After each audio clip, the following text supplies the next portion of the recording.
నమస్కారం అండి. నేను డాక్టర్ మోవా శ్రీనివాస్ అండి. డాక్టర్ మోవా శ్రీనివాస్ వీడియో ఛానల్‌కి మీకు స్వాగతం. ఇవాళ మనం మాట్లాడదాం అనుకుంటున్నటువంటి అంశం ఏంటంటే, హార్ట్ అటాక్ తర్వాత మనకొచ్చే రిస్క్ ఉంటుంది అని ఎవరైతే తెలుసుకోవాలనుకుంటున్నారో, వాళ్ళు చేసుకోవాలనుకుంటున్నటువంటి ముఖ్యమైనటువంటి రక్త పరీక్షలేమిటి? ఇట్లాంటి అంశం గురించి ఇన్‌ఫాక్ట్ ఇది ఎన్‌ఈజేఎం అంటే new England journal of medicine అనేది మొత్తం మెడిసిన్‌లో ఉన్నటువంటి 19 బ్రాంచెస్ 19 ఇంకా ఎక్కువ కూడా 19 అంటే జనరల్ బ్రాంచెస్. సబ్ బ్రాంచెస్ తీసుకుంటే ఇంకా ఎక్కువ ఉండొచ్చు. అన్ని బ్రాంచెస్‌కి కూడా కలిపి ఒక అతి ముఖ్యమైనటువంటి ప్రపంచవ్యాప్తంగా ముఖ్యమైనటువంటి ప్రసిద్ధి చెందినటువంటి కష్టం అంటే ఎవరైనా రాయాలన్నా కూడా క్వాలిటీ మెయింటైన్ చేసే journal ఎన్‌ఈజేఎం new England journal of medicine. దీంట్లో 30వ తారీఖు ఆగస్ట్ 30వ తారీఖున ఈ పోయిన నెల చివరిలో వాళ్ళు ఒక ఆర్టికల్ వేశారు. ఆ స్టడీ చాలా ఇంట్రెస్టింగ్ స్టడీ. అదేంటంటే 27,939 మంది ఆడవాళ్ళని వాళ్ళు 30 ఏళ్ళు అమెరికాలో చేశారు ఈ స్టడీ. 30 ఏళ్ల పాటు వాళ్ళు ప్రతి 6 నెలలకి వాళ్ళు రక్త పరీక్షలు చేసుకుంటూ పోతూ మధ్యలో ఎవరెవరికి హార్ట్ అటాక్స్ వచ్చాయి అన్నటువంటిది వాళ్ళు పరిశీలించి చూశారు. ఇది చిన్న పరీక్ష కాదు. చెప్పినట్టుగా ఆల్మోస్ట్ 28,000 మంది మధ్య వయస్కులైనటువంటి ఆడవాళ్ళని 30 ఏళ్ల పాటు వాళ్ళు ఫాలో అప్ చేస్తూ వచ్చారు. వాళ్ళకి తెలిసినటువంటి అంశం ఏంటంటే, హార్ట్ అటాక్ వస్తుంది తర్వాత అని చెప్పేసి మనకి చెప్పగలిగినటువంటి 3 అతి ముఖ్యమైన రక్త పరీక్షలు ఏంటంటే, ఫాస్టింగ్ లిపిడ్ ప్రొఫైల్‌లో ఉన్నటువంటి చెడు కొలెస్ట్రాల్ అయిన ఎల్‌డిఎల్. ఎల్‌డిఎల్ అనేటటువంటి చెడు కొలెస్ట్రాల్ ఒకటి. ఇది ఫాస్టింగ్ లిపిడ్ ప్రొఫైల్ అనేటటువంటి కొలెస్ట్రాల్ పరీక్ష ద్వారా మనకు తెలుస్తుంది. కొలెస్ట్రాల్ పరీక్ష అంటే వాళ్ళు టోటల్ కొలెస్ట్రాల్ ఇస్తాడు. కాబట్టి మీరు ఎప్పుడన్నా సరే ఈ పరీక్ష చేయించుకుంటున్నప్పుడు ఫాస్టింగ్ లిపిడ్ ప్రొఫైల్ అనేటటువంటి ఉంటే మీరు చెప్పాలి. అది ఒకటి. రెండవది హెచ్ఎస్‌సిఆర్‌పి అని ఉంటుంది ఒకటి. High sensitivity CRP, C reactive protein CRP అని ఉంటుంది.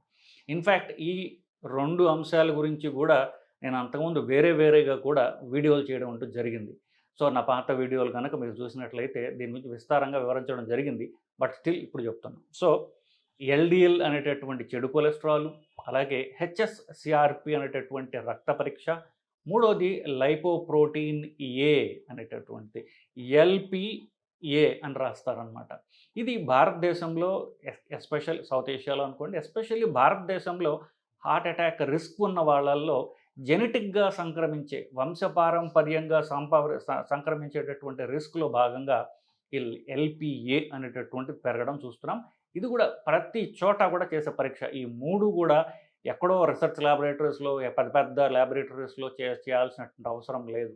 మీ చిన్న బి సైజ్డ్ టౌన్స్‌లో ఉన్నటువంటి ప్రతి ల్యాబ్‌లో కూడా చేయగలిగేటటువంటి ఈ 3 పరీక్షలండి. ఇవి ఇప్పుడు ఎల్‌డిఎల్ అనేటటువంటిది 115 కంటే ఎక్కువ ఉన్నట్లయితే హార్ట్ అటాక్ రిస్క్ పెరుగుతుంది అనుకోవాలి.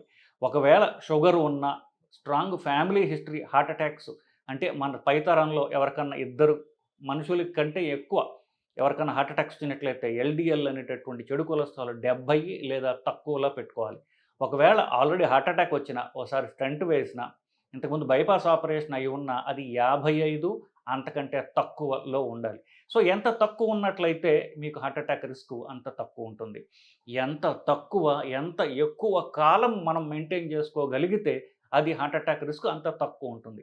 సరే, ఇప్పుడు డాక్టర్ చెప్పిన తర్వాత మనకి భయమేసింది, లేకపోతే ఎక్కడో యూట్యూబ్ వీడియో చూస్తే మనకు భయమేసింది. మనం కొంతకాలం 2, 3 నెలలు వేసుకున్నాం. భయం తగ్గిపోయింది. మందు ఆపేసాం. మళ్ళీ ఎప్పుడో సరదాగా చేసుకుంటే మళ్ళీ పెరిగింది. మళ్ళీ ఒక 2 నెలలు వాడతాం. మళ్ళీ ఆపేస్తాం. ఇట్లాగా వేసుకుంటూ, ఆపేసుకుంటూ ఇర్రెగ్యులర్‌గా గనక ట్రీట్మెంట్ తీసుకున్నట్లయితే ఉపయోగం లేదు. అది ఎంత తక్కువ మోతాదులో, ఎంత ఎక్కువ కాలం ఉంటుందో అనేటటువంటిది అంత ముఖ్యం. కాబట్టి ఎల్‌డిఎల్ అనేటటువంటిది అది చెప్పినట్టుగా రిస్క్ ఫ్యాక్టర్ బట్టి అది తక్కువ ఉంటుంది. నేను స్మోకింగ్ గురించి చెప్పలేదు యాక్చువల్లీ. ఒక సిగరెట్ తాగే వాళ్ళు ఉన్నా, లేకపోతే షుగర్ ఉన్న వాళ్ళు ఉన్నా ఎల్‌డిఎల్ 70 లేదా తక్కువ ఉండాలి. ఇప్పుడు అంతకుముందు ఏ రిస్క్ ఫ్యాక్టర్స్ లేవు అనుకున్న వాళ్ళకంటే షుగర్ లేదు, సిగరెట్ లేదు, వంశపారంపర్యంగా హార్ట్ అటాక్ రిస్క్ లేదు అనుకున్న వాళ్ళకి మాత్రం 115 కంటే ఎక్కువ 115 దగ్గర ఉండాలి. 115 దాటితే అప్పుడు రిస్క్ పెరిగింది అని మనం చెప్పుకోవచ్చు. కోర్స్ అంత విస్తారంగా మాట్లాడట్లేదు. అది ట్రీట్మెంట్ ఏంటంటే పోనీ చెప్పేద్దాం.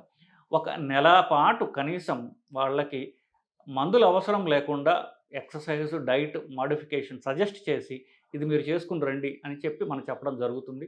ఒకవేళ ఎక్సర్సైజ్ చేయటము, డైట్ చేయడము వాళ్ళ వల్ల కాని పక్షంలో లేదా అది సరిపోని పక్షంలో అప్పుడు ఇక నెల రోజులు చేయలేనప్పుడు మాక్సిమం ఇంకొక నెల చూడొచ్చు. ఈ 2 నెలలు చేయలేదనుకో వాళ్ళు జీవితంలో చేయరు. అది తేటతెల్లం అవుతుంది కదా! ఎందుకంటే నెల రోజులు టైం ఇచ్చాం. నెల రోజుల్లో కానిది ఆ తర్వాత ఏమవుతుంది? ఇది బేసిక్‌లీ యాటిట్యూడినల్ చేంజ్. నేను ఎక్సర్సైజ్ చేయాలి, నేను డైట్ చేయాలి అనేటటువంటిది వాళ్ళకున్నటువంటి ఒక అలవాటు చేసుకోవడానికి ఏదో అవుతుంది లేదా కాదు. నేను చేయగలను లేదా నేను చేయలేను. అంతే తప్ప నేను చేద్దాం, చూద్దాం ఇట్లాంటి మాటల వల్ల అది పోస్ట్‌పోన్ అవుతూ ఉంటుంది. ఈలోగా జరగరానిది జరుగుతుంది. కాబట్టి మాక్సిమం ఒక నెల రోజులు చూడండి. నెల రోజుల్లో కాకపోతే టాబ్లెట్ వేసుకుంటే మిమ్మల్ని మీరు కాపాడుకోగలుగుతారు. తప్ప నేను ఎక్సర్సైజ్ ఇప్పుడు నాకు మోటివేషన్ వచ్చింది నేను చేస్తాను అని చెప్పేసేది అది ఇంకలా జరుగుతూ ఉంటుంది. సో, దానివల్ల జరిగే పని కాదు ఒకటి. రెండవది మనం అంతకుముందు అనుకున్నట్టుగానే కొలెస్ట్రాల్‌తో కాకుండా కొలెస్ట్రాల్ ఉన్నా కూడా మీకు తెలుస్తుంది. మీరు చూడండి కొంతమంది ఇంట్లో తాతమ్మలు, పెద్దవాళ్ళు అన్నీ తింటుంటారు. వాళ్ళు 50, 60 ఏళ్ళు బతుకుతూ ఉంటారు వాళ్ళు. వాళ్ళకి కొలెస్ట్రాల్ ఉన్న హార్ట్ అటాక్‌లు రావటంలా. దానికి కారణం ఏంటంటే రెండో అంశమైనటువంటి హెచ్ఎస్‌సిఆర్‌పి. హెచ్ఎస్‌సిఆర్‌పి ఏం చెప్తుందంటే రక్తనాళాలు కొంచెం ఇన్‌ఫ్లేమ్డ్‌గా అంటే ఇప్పుడు దెబ్బ తగిలితే ఎర్రగా అవుతుంది చూడండి. అది అలాంటి దానికి కరెక్ట్ తెలుగు తర్జుమా లేదు. ఇన్‌ఫ్లమేషన్ అంటే ఒక జ్వరం వచ్చినట్టుగా ఉండడం అనమాట.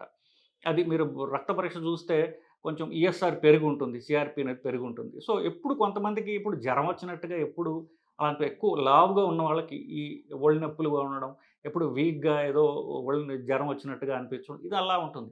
అది అంత రక్తనాళాల్ని గనక ఇది ఎఫెక్ట్ చేసినట్లయితే హార్ట్ అటాక్ వచ్చేటటువంటి రిస్క్ పెరుగుతుంది.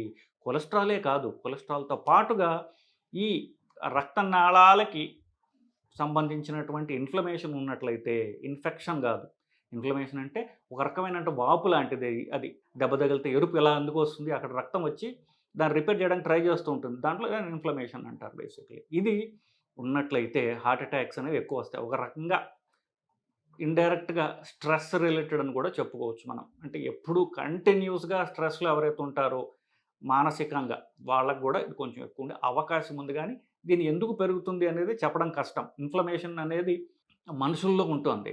జంతువుల్లో ఉండట్ల. ఫర్ ఎగ్జాంపుల్ ఇప్పుడు హార్ట్ అటాక్స్ అనేవి మనుషుల్లోనే ఉన్నాయా? మరి మనిషికి అతి దగ్గరగా ఉన్నటువంటి కోతుల్లో ఉండవా? అనేటటువంటి పరీక్ష చేసి చూశారు. కోతుల, చింపాంజీల రక్తనాళాలు ఓపెన్ చేసి చూడగా వాటిల్లో బ్లాక్స్ లేనే లేవు. సో, ఈ హార్ట్‌లో బ్లాక్స్ ఉండడం అనేది మనుషులకు మాత్రమే ఉంది. ఎందుకంటే అవి అన్నీ గూడా వాటి పరిసరాల్లో వాటి ఎట్టంటారు ఉన్నటువంటి జీవన సరళికి ఏదవుతుందో వాళ్ళు పూర్తిగా అడ్జస్ట్ అయిపోయి ఉన్నారు. కానీ ఎప్పుడూ పరిగెడుతూ నాకు ఉన్నదాంతో ఎప్పుడు గూడా సంతృష్టి కానటువంటి జీవి సృష్టిలో మనిషి కాబట్టి మనిషిగా హార్ట్ అటాక్స్ వస్తున్నాయి. ఇంకెవ్వరికి ఏ జీవికి హార్ట్ అటాక్‌లనేవి రావు. అవి తన ఎంతసేపు ఎన్ని సంవత్సరాలు ఉంటాయి చచ్చిపోతాయి తప్ప కంటిన్యూస్‌గా ఉన్నంతసేపు స్థిమితం లేకుండా పరుగులు పెట్టే జీవి మనిషి కాబట్టి ఈ తొందరపాటు వల్ల ఈ ఇన్‌ఫ్లమేషన్ అంటూ రావడం, దానివల్ల హార్ట్ అటాక్‌లు రావడం సంభవిస్తోంది. దాని యొక్క పరీక్ష హెచ్ఎస్‌సిఆర్‌పి. అది 3 కంటే ఎక్కువ ఉండకూడదు. 3 కంటే ఎక్కువ ఉన్నట్లయితే అది హార్ట్ అటాక్ రిస్క్ ఎక్కువ ఉన్నట్టు లెక్క. దానికి ఏం చేయాలో తర్వాత చూద్దాం. బట్ హెచ్ఎస్‌సిఆర్‌పి 3 కంటే ఎక్కువ ఉంటే హార్ట్ అటాక్ రిస్క్ ఉన్నట్టు. లాస్ట్‌ది మూడోది లైపోప్రోటీన్ ఏ. అది నార్మల్‌గా నేను చెప్పినట్టుగా భారతదేశంలో ఉన్న వాళ్ళలో ఎక్కువగా ఉంటుంది. ఇది వంశపారంపర్యంగా సంక్రమిస్తుంది. ఇది పెద్ద మందులతో మనం ఎక్సర్సైజ్‌తో డైట్‌తో పెద్దగా మాడిఫై చేయలేనటువంటిది. సో, మందులు కూడా ఓ మాస్తరుగా పనిచేస్తాయి. డైట్, ఎక్సర్సైజ్ అసలు పనిచేయదు. సో, దానికి స్పెషల్ మందులు కొత్తగా ఈ మధ్యన వచ్చినటువంటి ఇంజెక్షన్స్ కొన్ని ఉన్నాయి. దానితో మాత్రమే అది తగ్గుతుంది. సో, ఇది అంత కామన్‌గా చూడమనుకోండి. బట్ మనం ఉండే ఇండియన్స్‌లో ఎక్కువ. 50 కంటే ఎక్కువ ఉంటే లైపోప్రోటీన్ స్మాల్ ఏ, లైపోప్రోటీన్ 50 కంటే ఎక్కువ ఉంటే రిస్క్ ఎక్కువ ఉన్నట్టు లెక్క. దానికి కొన్ని ఇప్పుడు కొత్తగా వచ్చినటువంటి ఇంజెక్షన్స్ అయితే మాత్రం బాగా పనిచేస్తున్నాయి. ఒక 30-40% వరకు దాన్ని తగ్గిస్తున్నాయని చెప్పేసి కొత్త ఇంజెక్షన్ల వల్ల మనకి తెలుస్తోంది. సో, ఎల్‌డిఎల్, హెచ్ఎస్సిఆర్పి, లైపోప్రోటీన్ ఏ, ఈ 3 గనక పరీక్ష చేసి 6 నెలలకు ఒకసారి మనం చూసుకుంటూ ఉన్నట్లయితే, ఒకవేళ మనకి దానిలో ఏమన్నా తేడా ఉంటే దాన్ని మనం కరెక్ట్ చేసుకోవచ్చు. తర్వాత మనకి హార్ట్ అటాక్స్ రాకుండా మనం దాన్ని నివారించుకోవచ్చు. సో, ఈ వీడియో మీకు ఉపయోగపడిందని నేను ఆశిస్తున్నానండి. మీకేమన్నా క్వెషన్ ఉన్నట్లయితే కామెంట్స్ రూపంలో తెలియజేయండి. మీ ఫ్రెండ్స్‌తో అలాగే మీ చుట్టాలతో దీన్ని పంచుకొని, వాళ్ళని కూడా సైంటిఫిక్ కరెక్ట్ ఇన్ఫర్మేషన్ ఇచ్చి వాళ్ళకి మీరు దోహదం చేయండి. నమస్కారం.